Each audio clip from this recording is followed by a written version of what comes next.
अब बाइबल क्या कहती है, जब यहूदा ने शादी की तो यहूदा ने भी यही गलती की और वचन कहता है उसने कनानी औरत के साथ शादी की। अब जब आप एक ऐसा काम करते हैं जो परमेश्वर के वचन के विरोध में है, तब तो कुछ नहीं होता, एकदम से कोई फर्क नहीं पड़ता। मान लो यहूदा ने कनानी औरत से शादी की, वाह वाह क्या पार्टी चल रही है, आज शादी हो रही है, फंक्शन चल रहा है, अभी पहला बेटा हो गया, बल्ले बल्ले दूसरा बेटा हो गया, तीसरा बेटा, तीन तीन बेटे हो गए, सब फर्स्ट क्लास चल रहा है। अरे कोई फायदा नहीं वचन में, सब ठीक चलता है, सब ऐसे ही है, सब इतना देखो मजेदार काम चल रहा है, पहला बेटा हुआ, दूसरा बेटा, तीसरा बेटा, कितनी सुंदर कनानी लड़की है, सब कुछ अच्छा चल रहा है, बिजनेस अच्छा चल रहा है। लेकिन वचन ये कहता है कि जब आप पाप की दिशा में चल पड़ते हैं, आज नहीं तो कल, नहीं तो 10 साल बाद आपको वो सारा मूल्य अदा करना ही पड़ेगा। जब एक कनानी औरत एक बच्चे को रेज करती है तो आप ये बात समझते हैं कि वो कनानी औरत यहोवा को नहीं जानती, वो वचन को नहीं जानती, वो अन्य जातियों से आई है जो अलग अलग तरह के रीति रिवाजों को करते हैं। जब उसने अपने बच्चों को बड़ा किया, उसने उनको बिब्लिकल प्रिंसिपल, बाइबल की शिक्षाएं नहीं दी। नहीं तो ऐसा क्या हो गया कि वो यहोवा के लेखे दुष्ट था। इसी कारण बाइबल कहती है कि जब तुम शादी करो तो अपने ही लोगों के बीच में करो, ताकि वो कर्स, वो श्राप, वो आत्माएं जो उनकी लाइफ में काम करती हैं वो तुम्हारी लाइफ में ना आए। और वचन क्या कहता है, पहला मरा, दूसरा मरा, जब तीसरे की शादी होने वाली थी उसी से, तो उसको भेज दिया। बाद में यहूदा की ही शादी उससे हुई और उससे फिर हिस्रोन और फिरिस पैदा हुए, जिनका इस वंश में नाम लिखा है और उसकी भी स्टोरी है, आप बाइबल में पढ़ लेना। अब मैं क्या कहना चाहता हूं, आप जानते हैं इंटरनेट के ऊपर बहुत से जोक्स चलते हैं हस्बैंड वाइफ के ऊपर, सुने हैं कभी?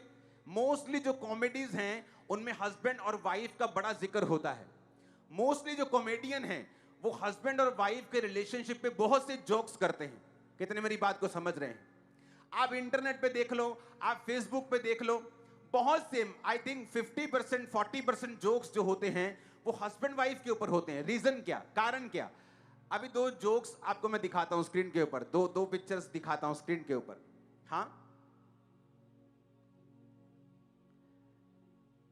वो देखो एक फोटो है, उसमें लिखा है कि 700 साल पुराना एक कंकाल मिलता है और एक का मुंह खुला है, तो नीचे लिखा है कि वाइफ अभी भी आर्गुमेंट कर रही। क्या लिखा है? द वाइफ इज स्टिल, मतलब एक जोक लिखा है कि वाइफ अभी भी आर्ग्यू कर रही है। मेरी बात ध्यान से सुनना, इसको बंद कर दो। आप ऐसे जोक्स व्हाट्सएप पे देखते हैं, फेसबुक पे देखते हैं, आपको मालूम है ये जोक्स जो हैं, ये चीजें जो हैं, ये आपकी लाइफ को और आपके परमेश्वर के ऊपर जो प्लान है उसको खत्म करती हैं और कमजोर करती हैं। बाइबल के अनुसार आपकी लाइफ का बेस्ट हेल्पर एक वुमेन है। कौन है? अपने पड़ोसी को बोलो, बोलो औरत है।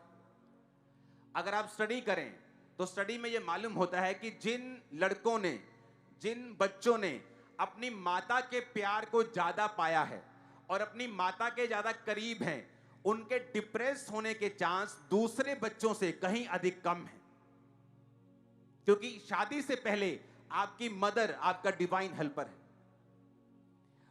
तो स्टडी ये कहती है, साइंस ये कहती है कि जिन बच्चों की निकटता अपनी मम्मी के साथ है, वो बच्चे कम डिप्रेस्ड हैं दूसरे बच्चों से जो अपनी माता के इतने करीब नहीं हैं, अपने पिता के इतने करीब नहीं हैं। जो पेरेंटल लव है, जो माता पिता का प्यार है, वो एक यंग को, एक चाइल्ड को डिप्रेशन से, स्टडी ये कहती है। वचन क्या कहता है? मोस्टली जब आप इन जोक्स को सुनते हैं, आप वाइफ को, आप अपनी पत्नी को अपनी सोचों में आप उसे गिरा रहे होते हैं और आप उसे कम कर रहे होते हैं। आपको लगता है वाइफ सिर्फ आर्ग्यू करने के लिए है, आपको लगता है कि ये सिर्फ एक टेंशन है, ये सिर्फ एक डिप्रेशन है। ऐसा माहौल इंटरनेट के ऊपर बनाया जाता है। रीजन क्यों? क्योंकि शैतान को एक बात मालूम है, आप इस धरती पर हैं, शादी से पहले आपके माता और पिता आपके हेल्पर हैं, डिवाइन हेल्पर, और वो वहां आपको लेके जा सकते हैं जहां आप खुद नहीं जा सकते। और मैरिज के बाद वचन कहता है कि तब तुम माता पिता से अलग रहोगे और मनुष्य आदम अपनी पत्नी से मिला रहेगा, क्योंकि वचन ये कहता है कि आपकी पत्नी फिर आपके लिए डिवाइन हेल्पर है। और जब आप ये जोक सुनते हैं, आप दुनिया की बातों पर ध्यान लगाते हैं, आपको मालूम नहीं होता कि आप अपने डिवाइन हेल्पर की जो अनॉइंटिंग है उस पर मिट्टी डाल रहे हैं। आप उसके लिए इग्नोरेंट हो रहे हैं जो आपकी लाइफ में परमेश्वर ने आपको दिया है। कितने मेरी बात को समझ रहे हैं? अब ध्यान से मेरी बात समझना। यहां बुरी पत्नी आई और बच्चे मर गए। क्यों? क्योंकि एक पत्नी ने, एक वाइफ ने घर को बनाना था, घर को स्ट्रांग करना था, बच्चों को बनाना था। बाप अपने काम पर है, बाप अपना बिजनेस कर रहे हैं, लेकिन मां को अपने बच्चों को पालना है, उन्हें शिक्षा देनी है। लेकिन ये मां नहीं कर पा रही थी। क्यों? क्योंकि ये कनानी औरत थी। कनानी औरत थी तो वो शिक्षाएं मालूम नहीं थी, बाइबल की शिक्षाएं मालूम नहीं थी। उन लोगों में वो चीजें आम हैं। आप अगर अन्य जाति में आप देखो तो व्यभिचार वो खुल के डिस्कस करते हैं, उनके लिए वो आम चीज है। लेकिन वचन क्या कहता है?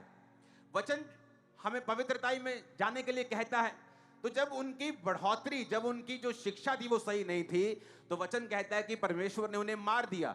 एक मरा, फिर दूसरा मरा, उसे मालूम था तीसरा भी मरेगा, तो उसने उसको भेज दिया कि इसको सियाना होने दो। उसने बहाना लगाया और उसको वापस भेज दिया।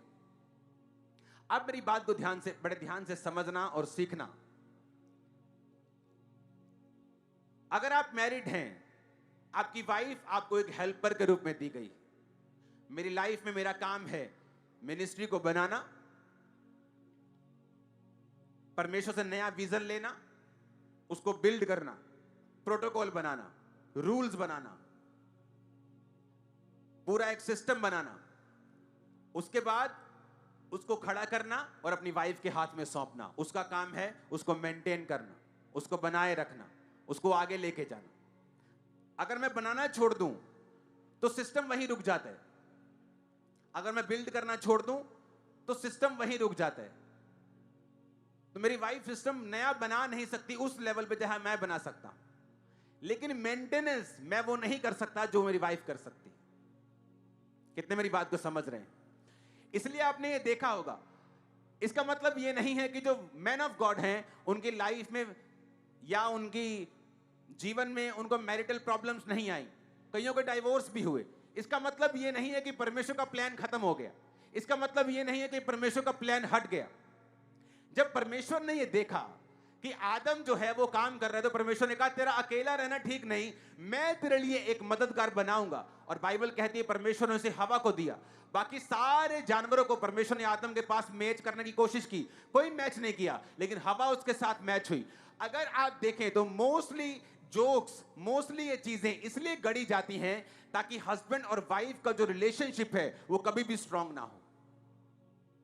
क्योंकि अगर शैतान एक हस्बैंड और वाइफ के रिलेशनशिप को कमजोर करता है और इस चीज में वो कामयाब हो जाता है, तो 50% लड़ाई वो एक फैमिली में जीत जाता है। कितने मेरी बातों को समझ रहे हैं? अगर वो इस चीज में कामयाब हो जाता है, वो हस्बैंड जो शादी के पहले